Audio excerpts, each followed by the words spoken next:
So what's up guys? Ngayon magluto tayo ng native sinigang. Ayan, native kasi hindi tayo gagamit ng mga nabibili sa mga yung mga pampaasim, 'di ba? So gagamitin natin ay natural lahat. Okay, so meron tayo ditong tatlong galunggong, meron tayong sitaw, okra, siling haba, dalawa. Tapos meron tayo ditong isang talong. Tapos meron tayo ditong kangkong.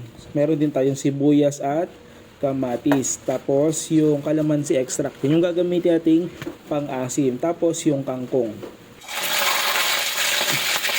Yan. So yun natin ginawa dito. Siyempre, pinrito lang natin yung ating isda at depende po yan kung ano yung gusto mo. Tostado ba? Or tamang luto lang. So depende po yan sa inyo. Ayan. So yung gusto ko medyo tostadong konti. So ganyan din ba yung gusto nyo? Comment ko naman sa baba. Yan. So pagka okay na, ahunin mo lang yan. At patuloy natin yung mantika.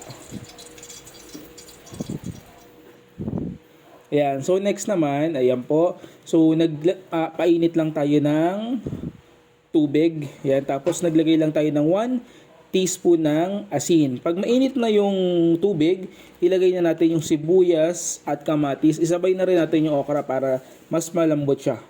At tapos, pag kumulo na po yan, so konting halo lang.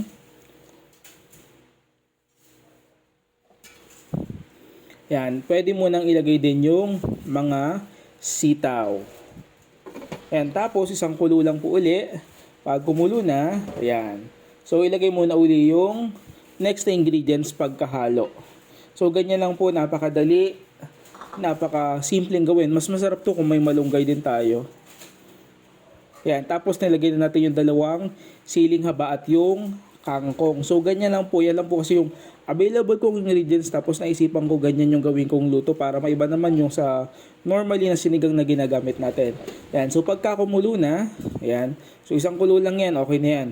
Tapos, pwede nating ilagay yung kalamansi natin na gagamitin nating pampaasim. So, wag po natin kalimutang tikman. So, kung kulang sa lasa, matabang, pwede nyo dagdagan. Pwedeng maglagay kayo ng patis or ng asin. It's up to you po. Okay? Tapos, ang ginawa ko po dyan, meron po akong sausawan na kalamansi toyo with sili. Ayan po. Tapos, nilagay ko lang sa ibabaw yung pinrito nating galunggong. Ganyan lang, napakadali. Kaya subukan nyo na. And huwag nyo kalimutang mag-like, mag-share sa aking YouTube and Facebook page. Salamat and God bless you all.